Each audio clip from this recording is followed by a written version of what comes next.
that behave very differently: passive viewers and active viewers. For passive viewers, we'll consider these as viewers that do not have pain points relative to your topic niche. These are non-buyers. They would never buy your stuff. They're just watchers of the content because they're interested in the topic. On the other side, we have active viewers who are potential buyers and do have pain points related to your topic niche. And this will help illustrate the difference. For example, if you make content about marketing for business owners, a junior staff marketer might be a passive viewer because they're not really in a buying position, but they're still interested in marketing as a topic. An entrepreneur running an agency is an active viewer because they are in a buying position and have those pain points. Now, all viewers on social media can be both passive and active viewers in different niches at the same time. It just depends on where they actually have pain points. For example, I am a passive viewer of sports content, but I'm an active viewer of social media marketing content because that's where I have my business. Okay, so far those are three of the players: the algorithms, the passive viewers, and the active viewers. Who else do we have? Third, we have other creators. And the other creators can also be split up into two subgroups: entertainment creators and education creators. And here's the difference. Entertainment creators are trying to entertain a mass audience in their category. They do not have a bottom of the funnel offer, so they monetize through CPMs, like TikTok Creator Fund and YouTube AdSense program, and brand deals. Now, education creators, on the other hand, they want specific views from within their buyer demographic. They're not going for mass reach. They're going for specific views from a specific audience. They do have a bottom of funnel offer and are solely focused on conversion from the social platforms to that offer. They may also get some income from CPM and brand deals, but it is not a primary focus for them. Okay, so we've got other entertainment creators and other education creators in your category. That makes up 4 and 5. And then last, we have the brands and advertisers. And in this case, the brands and advertisers are considered the people from the outside that pay creators for brand deals, not the brand accounts that make their own content. Okay, so those are the 7 players in the content game, whether you're on social media or YouTube. There's you, the algorithm, passive viewers, active viewers, other entertainment creators in your category, other education creators in your category, and the brands and advertisers. And we needed to start there because it's impossible to figure out who's gonna act in what way unless we know who's actually playing. Okay, so now question 2 is, how do we predict how each of those players is gonna act in the social media arena? Because if we know how they'll act and it's predictable, we can just build out a content strategy that takes advantage of those actions. And if you've never thought like this is some Jedi mind voodoo, but I promise you, it will really make sense in a second. The way to figure out how other players are going to act is to figure out what they want most. And the way to figure out what they want most is to deeply understand their incentives and base psychology. Now, machine-based players in the game, the algorithm, are actually way more predictable than humans because the algorithm is essentially just math at scale. If you know what the algorithm wants and it's mathematically designed to get it, if you just give that more of it over and over, it will push you and give you what you want. But human player incentives, everybody else, are a little bit harder to figure out because humans don't always act rationally. But don't worry, no human can outrun their base psychology, so we can solve this as well. Okay, so as a recap so far, in order to win the social media game, all we have to do is analyze the psychology and incentives of all the other players, and then reverse engineer what content we can make to give them more of those incentives. If viewing our content helps them get more of what they want most, they're gonna push it for us. And this is the playbook that I'm about to explain. Stay with me, I promise you this will make a ton of sense in like 3 minutes. All right, we're moving to part 2 in the playbook, which is incentives. In order to figure out how to give each player what they want, we need to understand what it is they want. So let's break down the incentives for what each different player wants most. We can map those and then come up with a strategy. And this process of mapping incentives really in any area in business is actually super helpful, so pay attention to this. Okay, let's start with the incentives of social platforms and the algorithm. What does the algorithm actually want? The social platforms have one job: maximize ad revenue. And ad revenue is directly correlated to the number of user minutes on the platform. The more user minutes, the more time those users spend clicking on ads, the more ad revenue the platform makes. It's that simple. Now, user minutes are calculated from 2 things: the number of active users and the number of minutes each user spends per session. So think about that. What the algorithm wants is for new users to come to the platform and start sessions, and for existing users to stay on the platform longer and extend their current session. So it will push content, more views, more shares, whatever, as long as it helps them do those 2 things: new sessions, extending existing sessions. Now, the closest proxy metrics for your content's ability to extend a current user session is a combination of average view duration, how long does someone watch, engagement rate, How much did they like it enough to interact with it? And platform bounce rate. What percent of people watched your video and then literally left the platform and ended their session? The combination of those three things is how the platforms measure your ability to extend user sessions. So knowing this, our content needs to be optimized for two things: to drive shares and to increase average viewer duration. Okay, put a pin in that. Just remember, I'm gonna finish all the incentives for the players and we're gonna come back and break down the strategy for how to actually make content that drives those two things. Stay tuned. Okay, next, let's study the incentives of the passive viewer. And again, this is a passive viewer with respect to your topic category. If I talk about sports, I don't care about passive viewers in cooking. I just want passive viewers in sports. So whatever content you make, assume that a passive viewer is interested in that topic, but is not a potential buyer. In other words, a passive viewer is using social media or YouTube for entertainment. Now, the number one incentive, what the passive viewer wants most, is to feel the dopamine hit that comes with scrolling and keep getting that as they scroll. Now, dopamine is typically released as a result of two things: emotional response, surprise, shock, sadness, any of the emotions, or curiosity loops, open questions that become like a maze in the viewer's brain. Those are the two things: emotional response, curiosity loops. That's what drives dopamine for the entertainment viewer. And we will come back to how to engineer this as well in a second. Let's just go to the next one. Okay, next we have active viewers. Again, these are viewers with pain points in your niche category that are also potential buyers. Now, active viewers behave differently than passive viewers. An active viewer is using social media to find tactical solutions to their problems. And so their number one incentive, what they want most from the content, is to find an answer that is tactically implementable as quickly as possible, where they can feel relief from a pain point they currently face. Okay, next we have other entertainment creators. And again, I'm gonna go through all the players, all the incentives, map everything, and then figure out the winning strategy at the end. I promise you it's worth it, because I know what the strategy is and it works. Okay, now as a reminder, other entertainment creators are using social media to try to get as many views as possible in their category. These are people that do not have a back-end offer, they do not have a funnel, they do not have products and services to sell. They are the product, and the ad revenue that they get from either brand deals or CPMs is how they monetize. So for an entertainment creator, what they want most is to maximize view-based revenue. And the way they do that is to grow their following or subscribers as much as possible, have the highest possible average views, and have the highest possible average engagement. All right, next up, we have other education creators in your category. And again, an education creator is using social media to drive as many conversions as possible. These are people that do have a back-end offer and they have products at the bottom of the funnel. Their main goal is to use social media as a ramp to get people from rented platforms into owned platforms like email lists, community, and paid products. For education creators, what they're looking for is to maximize on-target views, which is the highest possible penetration in their category set with the most free push from the algorithm. Their primary incentive is to figure out how to make content that gets pushed as hard as possible via the algorithm, but just within their target segment. So for an education creator, what they really want most is the consistent delivery of leads from social media into their owned products. Okay, and lastly, we have the brands and advertisers. And these are people that don't actively make content, but they still play a big role in the ecosystem. Again, when we refer to brands here, we're talking about the act of them paying entertainment creators for brand deals, not them making content. So for brands, the thing they want most is the maximum return on ad spend. And the best way to measure this are direct links on sponsored posts and the conversion rate of those links. Okay, so that's a summary of the players and the incentives each of them have in the social media game. The algorithms want more user minutes. The passive viewer wants more entertainment via dopamine release. The active viewer wants tactical solutions to their problems faster and easier. The entertainment creator wants more ad revenue, either CPMs or brand deals. The education creator wants higher conversion rates off platform. And the brands want a higher return on ad spend from the entertainment creators that they sponsor.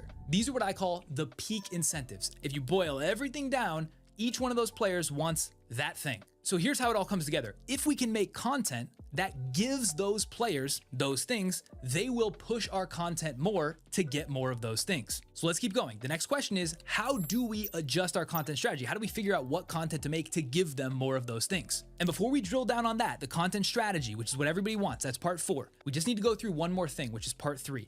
And that is, which game are we actually playing? Which game are we building the right strategy for? Because based on the game you're playing, you're actually going to pay attention to different of those players and make different moves. It turns out social media is actually 2 giant games meshed into one: the awareness game and the conversion game. Now, you can make 9 figures annually playing either game, but you need to pick one over the other per channel because the strategies vary significantly. And I know there are 2 games because I've been playing both games in different places. I've played the entertainment game on social media with my tech content, and I've played the education game on this channel on YouTube with my short form, long form content strategy content. You can only play one game per channel, but you can play both games at the same time if you have multiple channels. Now, because I've played both and won both, I can break down the strategy optimal game theory moves for each game, and specifically which players matter in each game and how to change your strategy to take advantage regardless of which one you're playing. Again, one more point here before I dive into all the answers. You can probably understand that I am a complete nerd when it comes to this stuff. I love psychology more than anything, which is why I made this channel and why I'm trying to help you guys win. This whole thing is just breaking down psychology and then building up a strategy to take advantage. And the second thing is, I approach this content game like a scientist and a psychologist, not like an artist. And I know there might be some people watching this that really think of content as an art expression and might think of the way I talk about this as icky or whatever word you want to use. I apologize to you. You probably don't want to watch the rest of this video because I'm going to break down an exact formula and a science for how to win. Apologies. Okay, here are the 2 differences between the 2 different games, the awareness game and the conversion game. The awareness game is the top of the funnel media game. In this game, you're going for max views at all costs in your category because you're getting paid per 1,000 impressions, either literally per 1,000 impressions by CPMs, TikTok and YouTube AdSense, or as a proxy of 1,000 impressions via brand deals. In the awareness game, the players you care about are the algorithm, passive viewers, other entertainment creators, and the brands. The other players, active viewers and education creators in your space, you don't care about. They're just net neutral to you. They don't sway your strategy. Now, because you're looking for max views, your goal, what you want out of this game, is the following. You want the algorithm to push your videos to as many passive viewers as possible. You want to get more views than the other entertainment creators you're competing with in the space, and you want brands to pay you the most for brand deals. That's what you're after if you're playing the awareness game as an entertainment creator. And again, most traditional media companies are playing the awareness game and they're making 8 to 9 figures per year. Thousands of individual creators will make millions per year on their own playing the awareness game. So it's not a bad or evil game. This game can crush. You just have to decide, is this the game you want to play? Now, the other game is the conversion game, and this is the middle and bottom of funnel media game. In this game, you're going for max on-target views because you're making money, you're getting paid based on how well your viewers convert into the products and offers you have at the bottom of the funnel. You might also be getting paid CPMs or light brand deals, but this is icing. That's not your primary incentive. Now, in the conversion game, the only players you care about are the algorithm, active viewers, and then both other entertainment and other education creators in your space.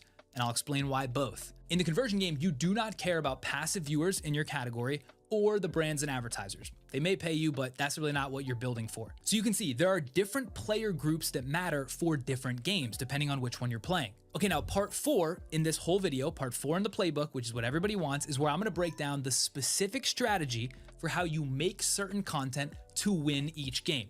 What type of content should you make to win the awareness game? What type of content should you make to win the conversion game? You can win both, you just have to pick one per channel. Now, I'm gonna start with the awareness game because that's the order I explained it in. If you don't care at all about the awareness game and you just care about the conversion game, feel free to look in the timeline and skip ahead and I'll explain the conversion game in a second. However, if you're a nerd about this, you probably should just watch both because it's pretty damn interesting. All right, here we go. This is how to use game theory to win the awareness game on social media or YouTube. Now, the good news is the awareness game is actually very simple. In this game, you are an entertainment creator. That's who you are. You can pick a topic that's businessy or feels educational, but you are an entertainment person talking about topics going for mass views in whatever category you've chosen. All you want is to get the most views possible in a given period. And doing this will help you maximally monetize from CPMs and brand deals. Okay, now let's remind ourselves quickly which players matter for the awareness game. It's the algorithm, it's passive viewers, it's other entertainment creators in the category, like you, and it's brands and advertisers. Those 4. Quick refresher on what each of those 4 wants most. I know I talked about that probably 10 minutes ago. Let's just bring it to the top of our mind. First, the algorithm wants more user minutes. And the way to get more user minutes for the algorithm, so it pushes you more, is to make content that has high shares and high average viewer duration. If our videos have high average watch time, it's elongating existing user sessions, which drives user minutes up. So the algorithm will give us more views, which is all we care about, as long as we have high shares and high AVD. Okay, the second group that matters, passive viewers, they want the dopamine release. The way to get more dopamine for the passive viewers is to evoke curiosity or drive an emotional response. Now we have several specific tactics for how to drive curiosity and emotions, which I'm gonna go through in a second, but the way to measure our effectiveness at driving those things is shares, comments, and average view duration. Shares and comments are a proxy for a viewer wanting to share this emotional experience with someone else. An average viewer duration is a reflection of how curious they were at watching. And at this point, if you're paying attention, you should say, that's interesting. Algorithms and passive viewers get what they want most if we make content that has high shares and high average viewer duration.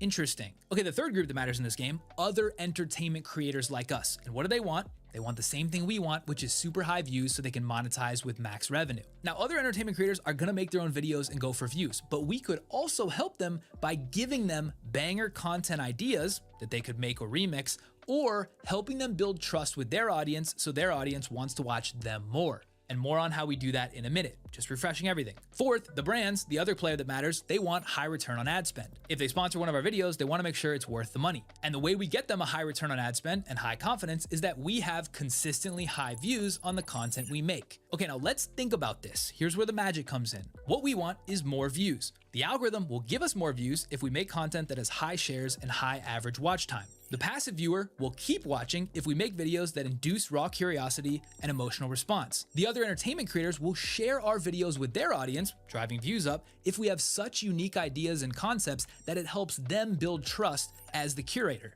This means all you need to do as an entertainment creator to win the awareness game is make content that has these 4 attributes. A, highly share-worthy.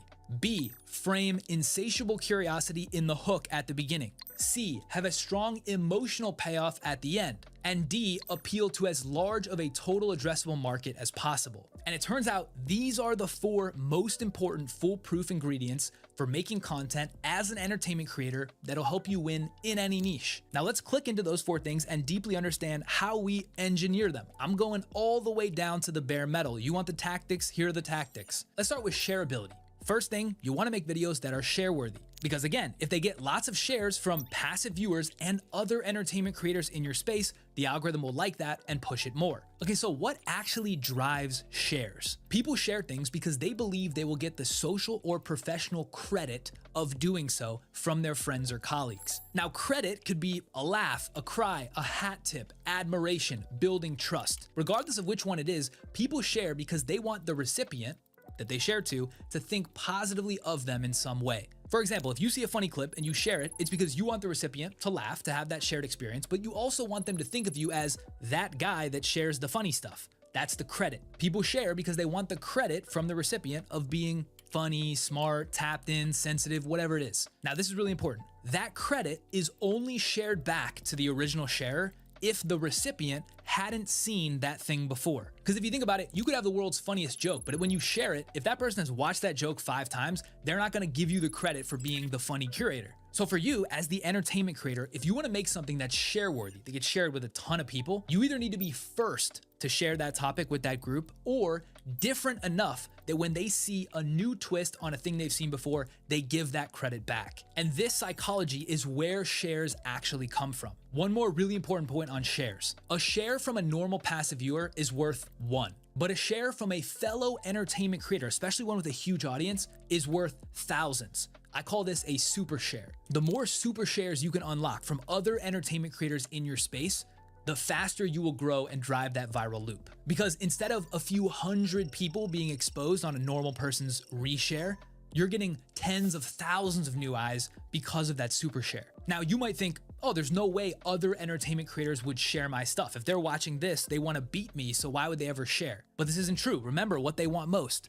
They want max views, and to get max views, they need trust from their audience that what they post is valuable. If your video concept is so novel and so interesting that just by reposting it, they get some professional credit attributed back to them, they will do it. And if they do, the algorithmic flywheel will explode. So to get other entertainment creators to super share, the bar for that idea quality, the novelty and being first or different is even higher than it is for passive viewers. But if you can cross that bar, your video will explode. Okay, now the second attribute, the thing I said, is you need to make sure you frame curiosity in the hook at the beginning of the video. And I often refer to this as building a curiosity loop. And all you have to do to build a curiosity loop is to contrast against a conventional belief that the viewer already has. Now, I talk about this a lot in my other videos, especially the ones on hooks. So if you want to dive deeper on this, go watch those. But for example, if I start a video like this is going to change how accountants do their job. If you're an accountant, you are now extremely curious. Why? Your baseline was, I know how to do my job. But now I'm introducing a new reality where something happened that might change your conventional belief. It might not be the case now that you know how to do your job, unless you watch what this thing is. That contrast between your base reality and my proposed new reality will drive curiosity. And if that's you and you're on topic, you cannot help but go down that rabbit hole. So all you have to do as the entertainment creator is frame the hook, whether it's spoken, written, or visual, with some contrast-driven curiosity, and then you've got them hooked. And again, we need this initial curiosity loop so that we can trigger the dopamine release for the passive viewer so they keep watching and we can extend average view duration. You see how all these pieces are starting to be connected together.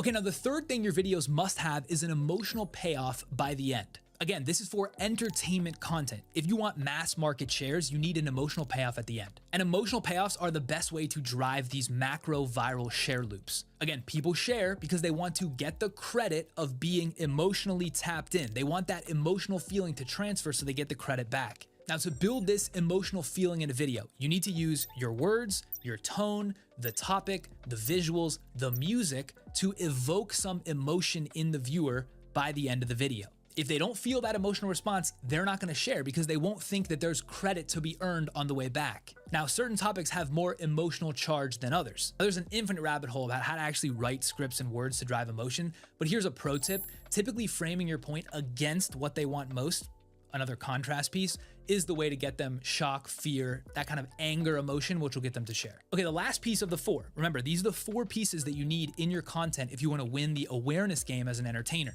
The last piece is that you need your topic ideas to have a large TAM, total addressable market. The number of total people that will be interested in that topic is large. And this is pretty obvious, but in order to get more views, you need more people that will be potentially interested in the thing you're talking about. So what this really means, if you want to pick ideas that have a broad TAM, you either need to pick simple topics that lots of people can understand, or embed references in those topics that massive amounts of people can relate to. If you make science content, what topic is going to appeal to a larger TAM? Drilling to the center of the earth or organic chemistry? If you make law content, which topic is going to have a larger TAM? You talking about Kim Kardashian getting her law degree or Section 257 of the bar? Obviously, drilling to the center of the earth and Kim K are way more broadly applicable to more people than the others. You want simpler concepts, broader concepts, and ideas that more people can relate to. And again, this is because a large possible number of viewers equals more user minutes, which means the algorithm will push you more and give you more opportunities to be shared. These are the 4 horsemen things that you need to do to every single piece of content to drive maximum views so that you can win as an entertainment creator. If you do this, those 4 elements we just talked about, the algorithm will be satisfied, the passive viewer will be satisfied, other entertainment creators will be satisfied, and of course, the brands will be satisfied. So the only question left is, where do we find all these winning ideas that satisfy those 4 criteria factors? Because that's really the question. That's really the thing holding people back. It's not the execution, it's the ideas that meet that criteria. We're talking about ideas that are so share-worthy that even your competitors in your space have to tip the cap because they're so unique and valuable. Now, to find those ideas, what you want to look for is proven winners or outliers that came from people that either knew what they were doing in your space or accidentally stumbled upon a brilliant insight. These are proven outlier ideas that you can remix. This is why the idea process in content is so underrated. It's everything to driving how you win. You want to study what worked in your category, reverse engineer, and then remix it. Now, if you want an easier way to do this process, to figure out what creators to look at, which videos won, how to remix them, if you want an easier way, we're about to launch our second version of sandcastles.ai, which will 1000x this process for people in terms of how fast they can do it. It will allow you to study and track any creators, find outliers, figure out why they won, and then remix for yourself in minutes. So if this is a process that you want to learn how to do on speed mode, go to sandcastles.ai. There's going to be a video on the landing page where I'll walk you through the whole thing. Okay, so to summarize, the full playbook as an entertainment creator to win the awareness game. All you need to do is make content that drives these 4 things: share worthiness, curiosity-inducing hooks, emotional payoffs, and a large TAM. And if you can do that consistently, it is just a volume game from there. Volume against those 4 things wins every time. All right, now let's shift to the conversion game. I told you this is gonna be a banger. I already gave you the full playbook and how to win the awareness game. Let's go conversion. And the good news is with conversion, you can make a lot more money and you don't experience those volatile swings of the views up and down. Now in this game, you are not an entertainment creator, you are an education creator, and you win by driving as much conversion from social media and YouTube off platform to your owned products and offers. Again, it's been a while in this video. Let's remind ourselves of who the players are in the conversion game that actually matter. In the conversion game, the only players you care about, the algorithm, active viewers, and then both other entertainment and other education creators in your niche. Okay, now the incentives. Let's set the table, remind everyone what the incentives are for those groups. First, the algorithm wants more user minutes. The way to get more user minutes for the algorithm is to make content that has high shares and high average viewer duration, average watch time.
Second, the active viewers wins every time. All right, now let's shift to the conversion game. I told you this is gonna be a banger. I already gave you the full playbook and how to win the awareness game. Let's go conversion. And the good news is with conversion, you can make a lot more money and you don't experience those volatile swings of the views up and down. Now in this game, you are not an entertainment creator, you are an education creator. And you win by driving as much conversion from social media and YouTube off platform to your owned products and offers. Again, it's been a while in this video. Let's remind ourselves of who the players are in the conversion game that actually matter. In the conversion game, the only players you care about, the algorithm, active viewers, and then both other entertainment and other education creators in your niche. Okay, now the incentives. Let's set the table, remind everyone what the incentives are for those groups. First, the algorithm wants more user minutes. The way to get more user minutes for the algorithm is to make content that has high shares and high average viewer duration, average watch time. Second, the active viewers, the potential buyers, they want tactical solutions to watch minutes for the incentives are for those groups. First, the algorithm wants more user minutes. The way to get more user minutes for the algorithm is to make content that first, the algorithm, active viewers, and then both matter. In the conversion game, the only players you care about, the algorithm, active viewers, and then both other entertainment and other education creators in your niche. Okay, now the incentives. Let's set the table, remind everyone what the incentives are for those groups. First, the algorithm wants more user minutes. The way to get more user minutes for the algorithm is to make content that has high shares and high average viewer duration, average watch time. Second, the active viewers, the potential buyers, they want tactical solutions to their pain points. Specifically, they want immediately actionable, non-obvious solutions that actually work. Third, the other entertainment creators in your space, they want max views. We just talked about that in the last awareness game breakdown. And fourth, the other education creators, just like us, they want high conversion from social to their offers and products as well. Okay, so similar to the awareness game, the algorithm works in the exact same way. It will give us more views if we make duration, average watch time. Second, the active viewers, the potential buyers, they want tactical solutions to their pain points. Specifically, they want immediately actionable, non-obvious solutions that actually work. Third, the other entertainment creators in your space, they want max views. We just talked about that in the last awareness game breakdown. And fourth, the other education creators, just like us, they want high conversion from social to their offers and products as well. Okay, so similar to the awareness game, the algorithm works in the exact same way. It will give us more views if we make content that drives more shares and more AVD. But this time, to satisfy everyone else that we care about and our main mission, which is conversion, we don't want just any views, we want on-target views from the right audience. We don't want just any shares, we want on-target shares. And that means we want our active viewers, the people in our slice with pain points, ideally to only share with other active viewers in our category. It turns out that the more on-target shares you drive, the more AVD goes up. Because the denser an audience gets around educational content that actually helps them, the more their peers also find value. And this makes sense, right? If you're an accountant making content for small business owners, your dream is that certain small business owners, potential buyers that find your content valuable, share with other small business owners that would find it valuable. Then, if they do that, all of those people that watch the content are gonna watch the whole thing because it's tactically implementable, non-obvious solutions. So this is the important part to take away from all that. An active viewer will watch, rewatch, comment, share, and beg you to take their money if you give them tactically implementable solutions that solve their problems. And they'll share because they'll get the professional credit, the hat tip from their peers for helping them solve their problems. And again, this same phenomenon with other education creators around super shares also applies here. You ideally want to get other education creators to share your videos because they're so valuable, and you'll get super shares, which are worth 1,000 to 1. Because if a fellow education creator in your space sees something from you that is non-obvious and tactical, they're going to share it with their audience, and that will count as a super share. So that means for you, as an education creator, all you have to do to win the conversion game is make content that does these 4 things. A, is on target share worthy. B, appeals to as large as possible of an on target TAM, total addressable market. C, frames the problem and solution clearly enough so that the active viewer can actually understand what you're saying. And then D, offers a tactical, useful solve that is non-obvious and can be implemented immediately. It turns out this is the formula for winning the conversion game. So there's some similarities, but there's also some really key differences between the conversion and the awareness game. Now let's click into these 4 things and which are worth 1,000 to 1. Because if a fellow education creator in your space sees something from you that is non-obvious and tactical, they're going to share it with their audience, and that will count as a super share. So that means for you, as an education creator, all you have to do to win the conversion game is make content that does these 4 things. A, is on target share worthy. B, appeals to as large as possible of an on target TAM, total addressable market. C, frames the problem and solution clearly enough so that the active viewer can actually understand what you're saying. And then D, offers a tactical, useful solve that is non-obvious and can be implemented immediately. It turns out this is the formula for winning the conversion game. So there's some similarities, but there's also some really key differences between the conversion and the awareness game. Now let's click into these 4 things and quickly understand how to do them. Deep tactics. Okay, again, the first point is on-target shareworthiness. You want to make your videos that drive as many on-target shares as possible. And again, this is because the algorithm loves shares. So the more it gets shares, the more the algorithm will push you to people in your slice, which will help you drive conversion, which is what you want. And with education content, especially if it's niche, you know the algorithm is only going to push you to interested parties because niche specific content really doesn't appeal to the masses. It will figure that out and only push you to people that want to see it. Okay, now again, what we said in the awareness game, what drives shares? People share things because they believe they're going to get credit from their friends or colleagues. Specifically with education content, that credit is a super valuable colleague professional hat tip for sharing something that's tactically implementable and solves a problem. And again, this credit can only be transferred if the tip, the solve, actually works and is non-obvious or unknown to the viewer before. For example, if you see a super helpful tip or a motivational story that helps you, you're gonna share it because you want the recipient to also unlock the benefit in the same way you did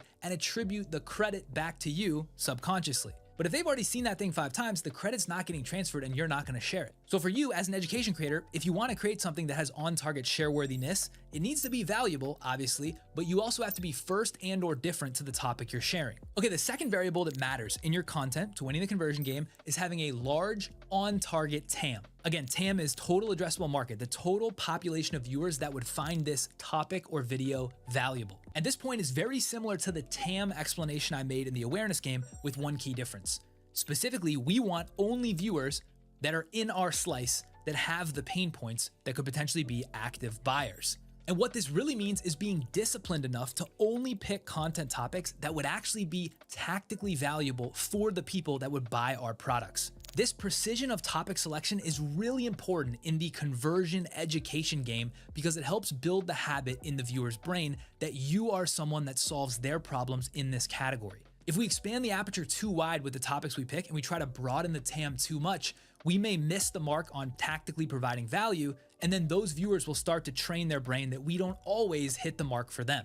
Okay, the third aspect to winning content in the conversion game is problem solution clarity. In your videos, you want to frame the problem and solution so clearly that it would be impossible for a viewer to misunderstand what you're talking about. Because a critical piece in delivering something of value is that the viewer actually understands what you're saying so they can gauge if the information works. And this is all about delivering your concepts in simple frames with simple words with high comprehension. Now, I talk about comprehension and clarity a ton in my other videos. All the ones on hooks and script writing cover that. So if you need more help tactically there, watch those. I'll say this, the laser precise clarity down to the single word is a little bit less important in the awareness game because the topics you're talking about are inherently very well understood. They're mimetic and they share on their own. With education content that's precise and deep, clarity is everything. Okay, now the last component and how to make winning content to win the conversion game is this. You must offer a tactical, useful solve that is non-obvious and immediately implementable. Okay, what does that mean? Ask yourself this question.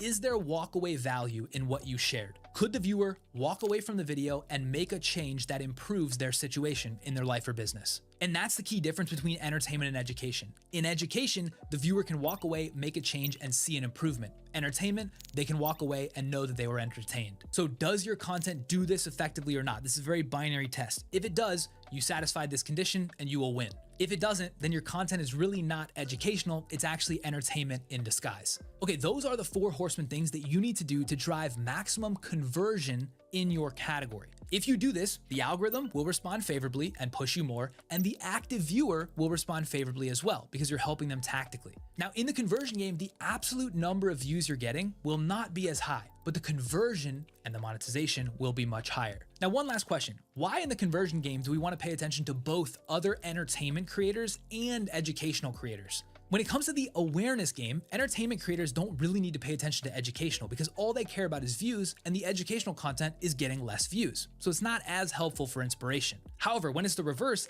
educational creators can actually learn a lot from the other entertainment creators in their space. It's often the case that an entertainment creator will stumble on a very useful premise, but not get the viral reach that they're looking for because there was poor execution.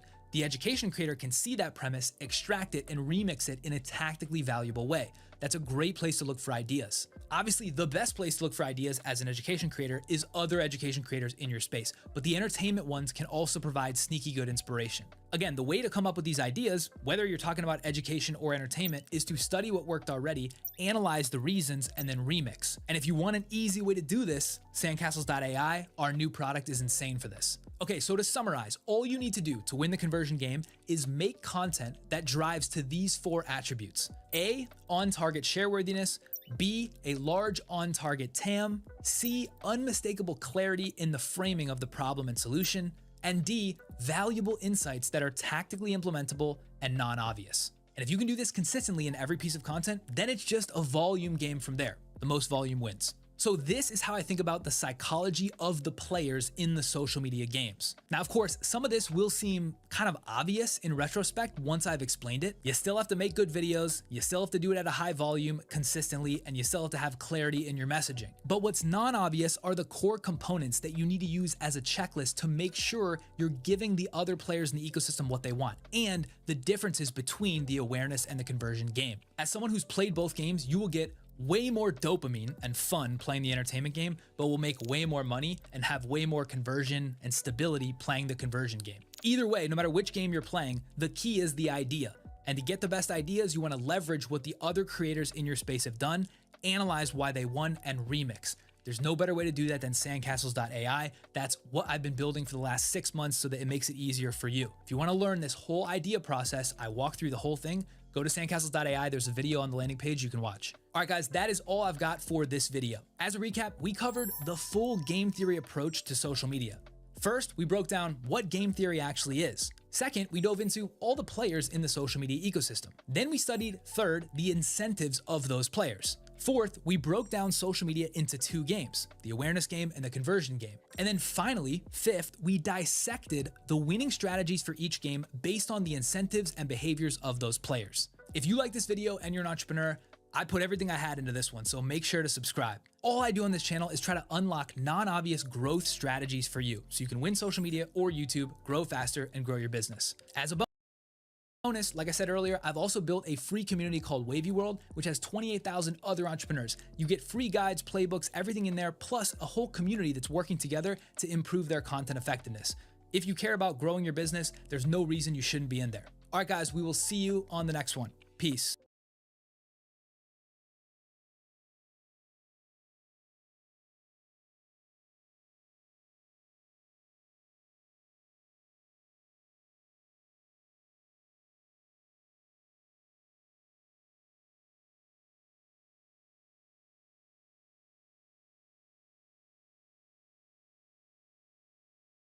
If you want to grow faster on social, explain exactly how to do it. Because the truth is, if you're struggling to grow, you're probably just approaching the content game with a suboptimal strategy. Now, I've cracked every social platform I've ever been on: Instagram, TikTok, LinkedIn, even YouTube. I have 1 million followers, I've done billions of views. And the secret is that I actually went down the rabbit hole to deeply understand how each individual platform works. The psychology, the algorithms, the core fundamentals for how to grow. So in this video, I'm gonna give you the full secret sauce.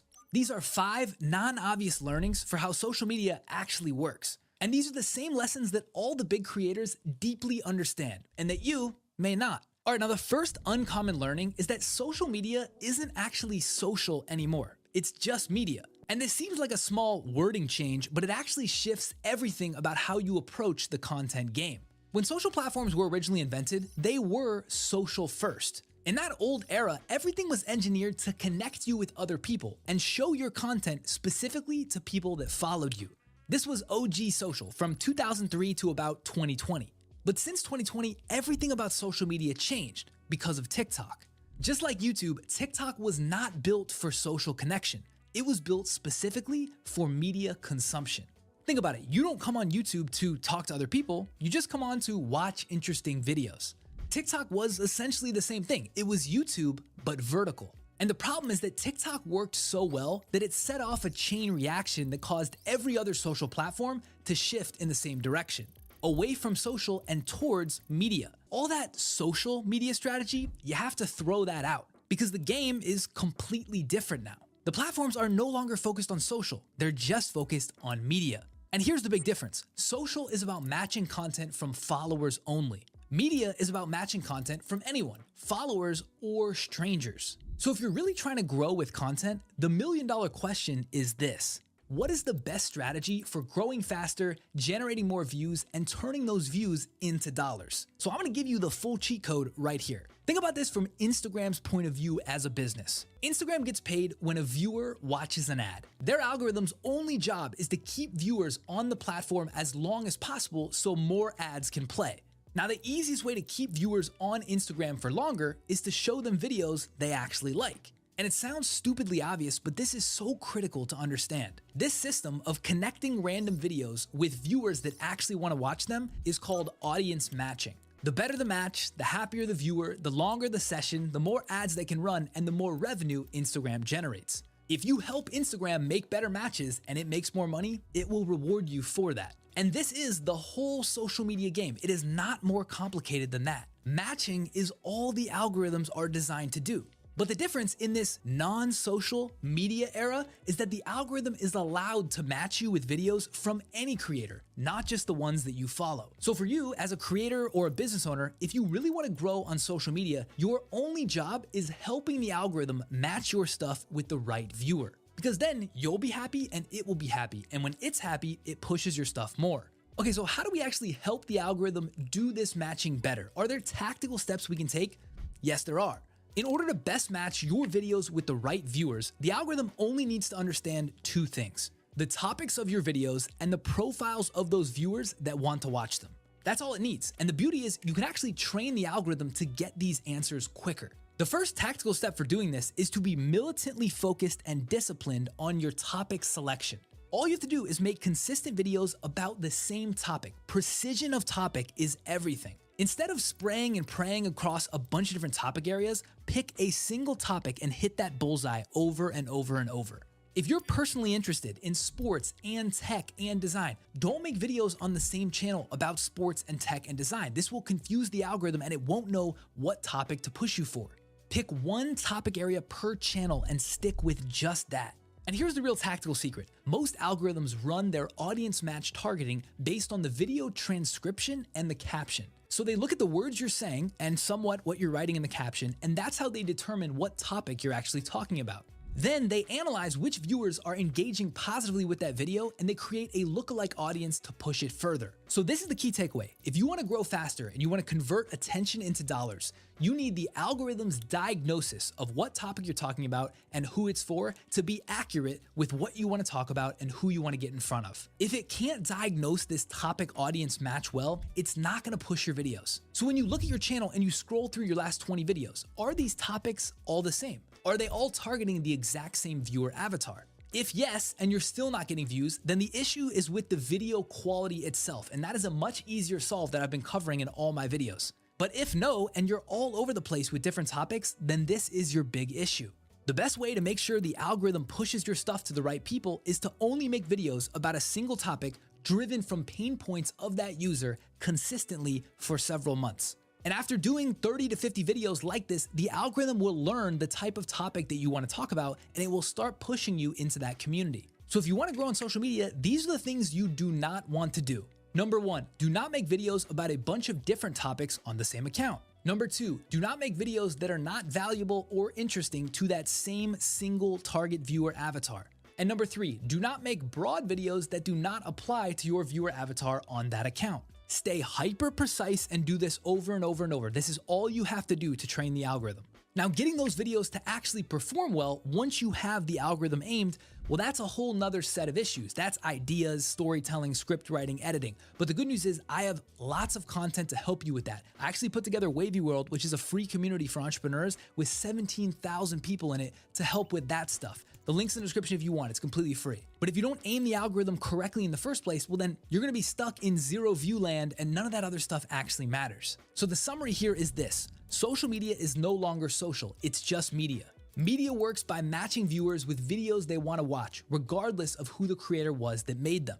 And 3, to make that match happen more successfully with your content, you need to stay super disciplined on a single topic consistently over and over and over. All right, now the second uncommon lesson that I've learned about social media growth is that virality is a trap. If you want to get the ego boost of 10 million views, well then go as broad and as wide as possible. But if you actually want to make money from content, there is a much better way to do it. Let me break it down. There are 2 types of virality: pure virality and on-target virality. Pure virality is virality at all costs. You intentionally pick extremely broad, extremely relatable topics to try to grow the viewer pie as much as possible. And this is where the 10 million plus view videos come from. But it turns out this actually isn't what you want if you're trying to build a business, because pure virality spans across too many different viewer groups. If the video is about new tech for designing homes and you do get 10 million views, well then the chances are you've engaged tech people, architects, people that are trying to design homes, people that are interested in real estate. And despite the dopamine rush that does come from that, this is probably gonna hurt your ability to monetize your audience. And the reason builds on this audience matching and targeting point I just mentioned. The more different audience groups that engage with the same video, the more confused the algorithm is going to be about where to point your next video. And you don't want the algorithm confused because then it won't help you find more of the people you're trying to find. So a better way to approach virality is to go for on-target virality. On-target virality means that a large percentage of viewers within your target profile see the video, but it doesn't spill beyond that. Imagine you had one giant pie with 8 billion people in it. Pure virality is trying to get as many of those 8 billion people to see it, no matter where they fall on the pie. On-target virality is picking a super narrow slice and then trying to fill as many people within that slice, but not beyond it. Now, the reason on-target virality is a better strategy is that it lets you be more nuanced with your topic selection. Because broad virality almost always requires super broad, generic topics. But deep trust is built when you can talk about specific user pain points in a niche and narrow way. When you acknowledge your mission is not pure virality, you're able to come up with video ideas that widely target your narrow audience, essentially getting the highest penetration percentage of your potential buyers. And here's the cool part. It turns out that algorithms like precision a lot more than they like breadth. It would rather you be a fan favorite in the web design niche than appeal somewhat to all creatives. And this is because cult favorites are super strong audience matches. When you're able to execute a narrow topic with constant precision, it will push you more into that niche and you will become category viral. This is why you see so many small creatives with only a couple 100,000 followers and cult fandom grow 7-figure businesses, but these huge, massive 7 million follower influencers can't even pay their rent. The riches are in the niches, and the niches are best activated with on-target virality. Now, I want to be clear, I definitely do want virality, I just want it aimed at my category. So the tactical suggestion here for gut checking your ideas and your content strategy is to constantly be asking yourself this question: is my core audience avatar going to find this idea interesting, useful, valuable, or entertaining? If not, don't even make the video, because even if you get a broadly viral hit, it's probably just hurting your potential chances to monetize. By the way, if you want help improving your videos so they do drive more of this on-target virality, the best way to do this is to improve your storytelling and script writing and aim it at the right audience. To make this easier, I actually built an AI tool called Sandcastles that just does this for you. It takes everything I know about formulas and formats in content and compresses it so it just does it automatically. We have people using it right now that are writing 30 scripts per day, and they're actually converting at a high level. So if you want to try it for free, we have a free trial for everyone, sandcastles.ai. Check it out in the description. The third uncommon learning that I've realized about social media is that you don't need to be playing on every platform at the same time. A common piece of advice from the social media gurus is you have to be everywhere because you never know where your buyer is going to show up. I think this is nonsense. You know exactly where your buyer is going to show up. They're spending time on one of these 6 platforms: Facebook, YouTube, LinkedIn, TikTok, Instagram, or X. All you need to do to grow and monetize on social media is to fish where your fish are. Pick the one hero platform where the highest density of your customers live, plus add email, and then only play on that combination for 6 months. After working with hundreds of business owners on social media strategy and content over the last year, I've realized that the overcomplication and overextension of trying to be everywhere all at once actually is doing more harm than good. Because when you focus on a single platform, you can immerse yourself into the community and learn about the zeitgeist of just that platform so much better. And by focusing on just one, that means you can comment on other people's posts in your niche. You can reply to every single one of your comments. You can use the secondary formats like Instagram stories if you're focused on Reels. Essentially, you become a staple in your category on that platform. And by doing this, like anything, you compound your results faster because all your attention is compressed on one thing. Now, when it comes to formats, the secret is that all the fish are migrating to video. So whether it's short form or long form video, you definitely want to be creating video on whichever platform you choose. So the tactical advice is this: pick your hero platform, make sure you're making video content, stay as consistent as possible, engage in the comments, engage in the DMs, and focus on nothing but this for 6 months. And if you don't know which platforms your customers are actually on the most, take a small random subset of your existing customers and ask them. And if this doesn't work, think about who you follow and where you learn the most about the information in your space. When you're trying to be everywhere all at once and you don't have a core team to support you, everything can just get a little too complicated. So remember, fish where your fish are. All right, now the fourth uncommon learning about social media is islands versus ecosystems. And this one is gonna shock you. Almost everybody on the internet is gonna teach you to approach social media like one connected ecosystem. They'll say that your main goal is to get somebody to follow you on one platform and then do whatever you can to try to get them to find you everywhere else, connecting that ecosystem like a spider web. So they'll say you want to post about your YouTube videos on Instagram stories, or post about your tweets on LinkedIn, or post about your TikToks on YouTube. Essentially, the advice is to find one follower and then get them to follow you everywhere else. But I think this is a suboptimal approach. The ecosystem concept makes sense in theory as a construct to describe a brand that's already well built. But if you're starting out from scratch, tactically, this is the wrong strategy. Instead of thinking like an ecosystem, you want to treat social media platforms like individual islands that are not linked together. And let me explain what I mean. Each social platform was developed on its own. They all steal features and UX from each other, but they all have different quirks, different algorithms, and most importantly, different platform owners. Instagram, which is owned by Meta, wants to keep people in the Instagram family, not going to YouTube, which is owned by Google. And when you really think about it, it makes sense why platforms would reward behaviors that keep users on their platforms instead of pushing them to others. So the first reason why you want to think of platforms in islands instead of connected ecosystems is because the platforms will actually hurt your reach when you try to push people out. When you post a URL in a tweet or a LinkedIn post, they nuke your engagement. When you post a URL in stories, they nuke your engagement. And why do they do this? Well, simply put, the platforms don't want their users leaving. They make money when their users stay. Now, most people that are coaching personal brand building will tell you that the cost of the platform nuking your stuff when you share links is worth it if you can grow everywhere. I disagree. But besides this, the even bigger reason why you want to think in separate islands instead of connected ecosystems is because of the user consumption patterns. Think of each social platform like a car driving on the social media highway. Each one is going at a different speed. Let's say Instagram is going at 35 miles an hour, TikTok is at 50 miles an hour, YouTube might be at 10 miles an hour. Users go to certain platforms because they like the consumption experience, the algo targeting, the sub-communities on that platform. When you try to force them from one to another to build the ecosystem, they end up hitting it and then churning right away. They don't like switching.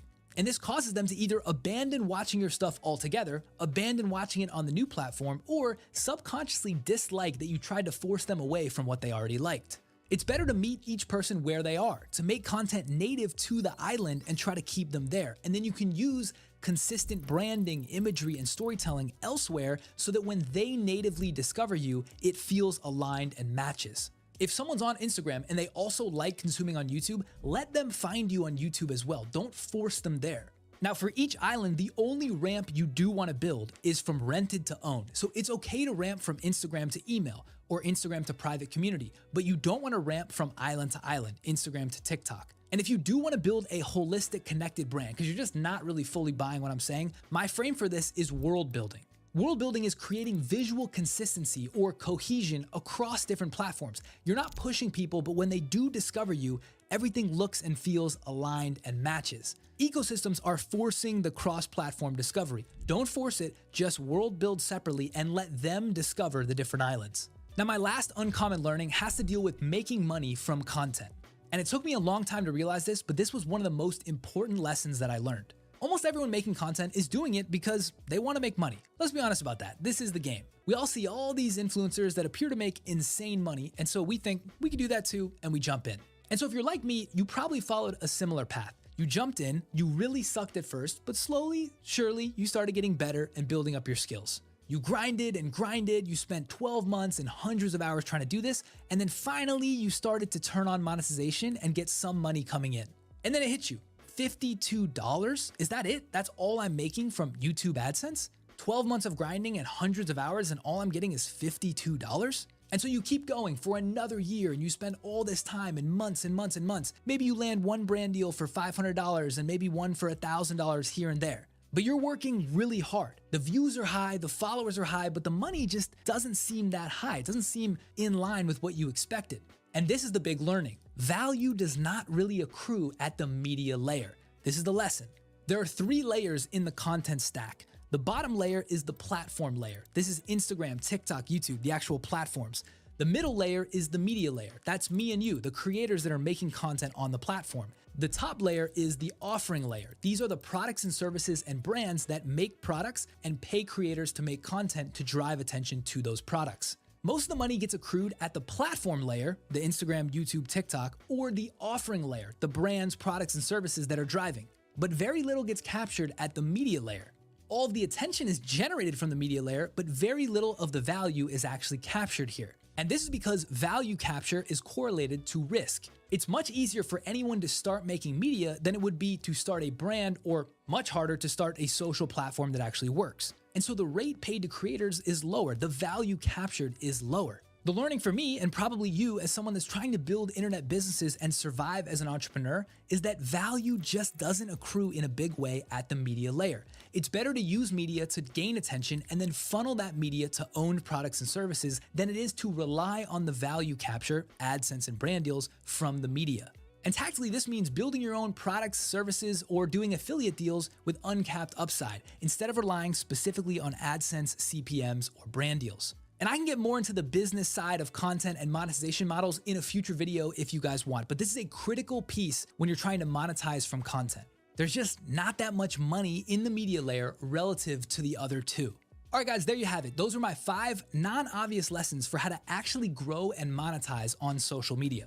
To recap, number 1, social media is not social anymore, it's just media. And this means the game has changed because the media game is all about matching content with the right viewers. To help the algos do this matching, you want to stay super disciplined on a single topic for a single audience avatar consistently for a long time. Use the words you say and the captions you say to help the algo detect what topic you're actually talking about. Number 2, pure virality is a trap. If you want to make money with content, you want to go for on-target virality, which means maximum penetration within your ideal avatar slice. To do this, pick ideas that resonate specifically with their pain points, but wrapped with category-relevant broad case studies. Number 3, fish where the fish are. You don't need to be on every single social platform. Pick the one platform where your customers live, be video native, and consistently engage in the comments and DMs. Do this specifically for 6 months. Number 4, think in islands instead of ecosystems when you're building your social brands. Platforms are built like islands, users consume like islands, you should treat them like islands. Build native content for the platform and don't try to force ramp people from one to another. The only ramps you should build are like ferry boats, taking people from islands to email or community, owned platforms from rented to owned. And number 5, value does not accrue at the media layer. If you want to actually make money from content, know that the value accrues at the platform and the offering layer. Use the media layer to build attention and then ramp that attention to owned products and services. And remember guys, when it comes to the actual tactics of making better videos, the nuts and bolts, the click for click, I have tons of free resources and other videos linked below. And also, it's a shameless plug, but Sandcastles is the best AI tool for helping you ramp up your content production. So if you haven't tried it, it's completely free to try. You should. And lastly, make sure to leave a comment to let me know what you guys want in the next video. But until then, we'll see you guys on the next one. Peace.